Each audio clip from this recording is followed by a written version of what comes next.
नमस्कार मंडळी, आज मला बनवायचं होतं पिठलं.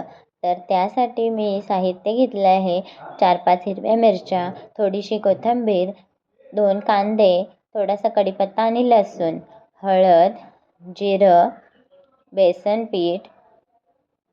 त्यानंतर बेसन पीठ एका पातेल्यात घ्यायचं आणि त्यामध्ये थोडीशी हळद घालायची.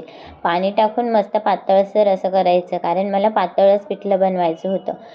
त्यानंतर कढई तापत ठेवायची व त्यामध्ये तेल टाकायचं. नंतर जिरं टाकायचं. जिरं फुललं की हिरव्या मिरच्या व लसूण आणि कढीपत्ता टाकून द्यायचा.